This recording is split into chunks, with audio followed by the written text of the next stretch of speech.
God is removing your blessings occupier. Listen, God has already blessed you, but I could tell something moved right in behind it, and it's been sitting in the seat that your peace was supposed to have. You got the thing. The job came, the door opened, the money showed up, but it didn't come clean, did it? It came with a knot in your stomach. It came with the don't get too comfortable. It came with the you working twice as hard to keep it as you work to get it. You know what I'm talking about? So let me ask you something. Why are you striving to hold on to a blessing God already finished? Think about it. Why are you striving to hold on to a blessing God has already finished? Proverbs 10:22 says the blessing of the Lord makes you rich and it adds no sorrow to it. No sorrow.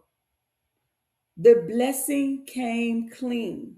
So if you are blessing, or if your blessing has sorrow attached to it right now, that sorrow, it didn't come from God.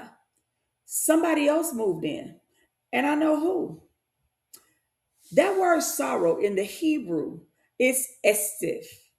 Etsev. Etsev. Etsev, which is pain, grief, toil. And here's what will wake you up and just open your spirit to see what the Spirit has been saying to you, but you've been missing. It's the same Hebrew word from the garden when everything broke, while we are dealing with the things that we're dealing with now.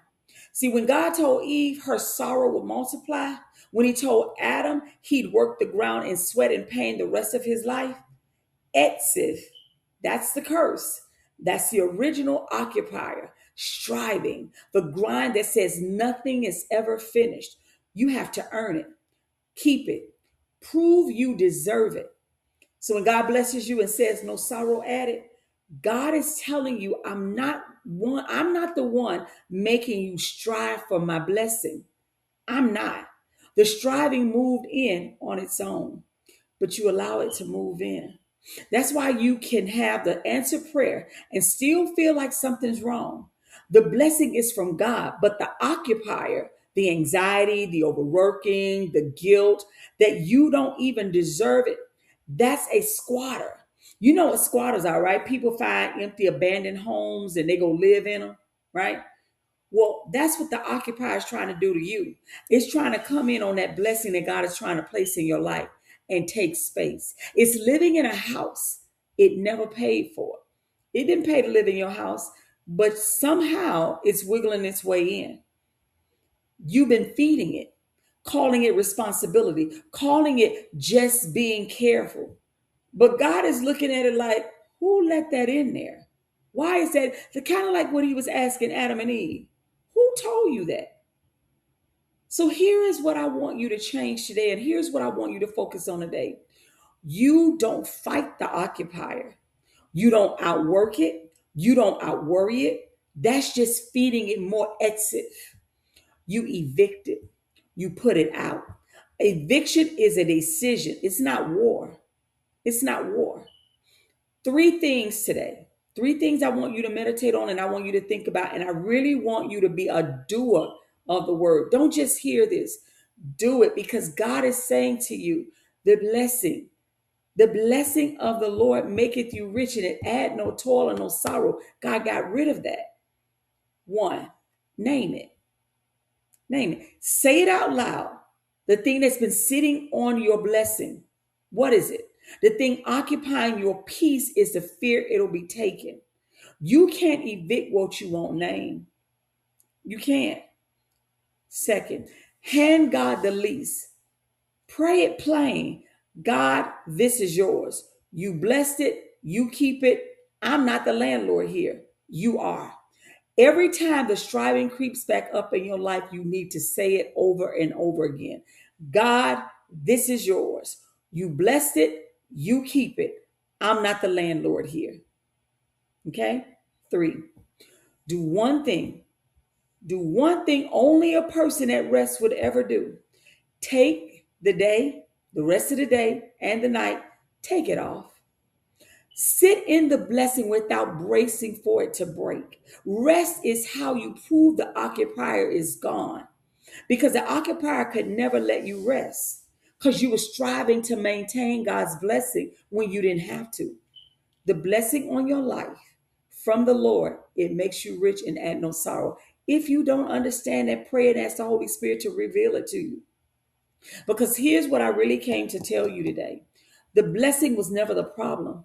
You've been guarding it like it's fragile, when God said it makes you rich and adds nothing heavy to it. It's not the blessing weighing you down, it's who's been sitting on it. And the moment you stop negotiating with the occupier and let God remove it, and you stop trying to force it, and you stop trying to do it in your own sin, on your own strength, the blessing's gonna feel like a blessing again. God's blessings don't come with toil and frustration and all the things. Light. You will feel light. You will feel clean. It will be yours. That seat was never theirs to occupier. It was always being held for your peace. That's what God designed it for. If something just got named in you, you were able to, in part two, name what the occupier is. I want you to comment evicted. Evicted. Because you got to get that thing out of your life. The Lord's blessing makes you rich. Makes you rich. And He's not adding 1 ounce of sorrow or toil or striving to have it or hustling to make it happen. Let me hear you in the comments. Evicted. I want to hear you in the comments. Because what I know is this: you got the blessing, but it came with the weight you cannot explain. You got it. But I don't think you receive it because you keep thinking, I got to strive, I got to toil, I got to do all of these things to keep it. God never said that. He never said that. Proverbs 10:22, read it, meditate on it. For this, the rest of this week, meditate on it. God adds no sorrow. So who moved in?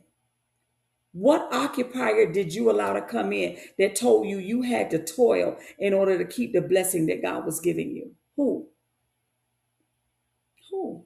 This message on the occupier of your blessing, it breaks down Proverbs 10:22. And I really would pray. My prayer is that you would take this back to God in prayer and ask God, what have I allowed to come as an occupier and take the space of peace that I'm supposed to have in my life? What am I toiling and striving to keep that you gave me and you said it would add no sorrow to it? What is that? Because I don't want to hustle anymore, Lord.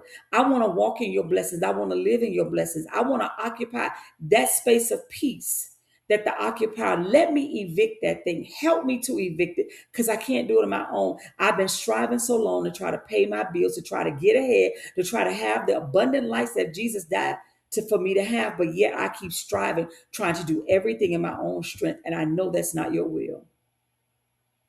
Ask God. He will show you. He won't leave you without an answer. So I leave you with this. God is removing your blessings occupier. Evicted. I pray that you are blessed, my sister and brother. You enjoy the rest of your day. I pray the hand of God will be upon you. And always remember this: be a doer of the word and not a hearer only.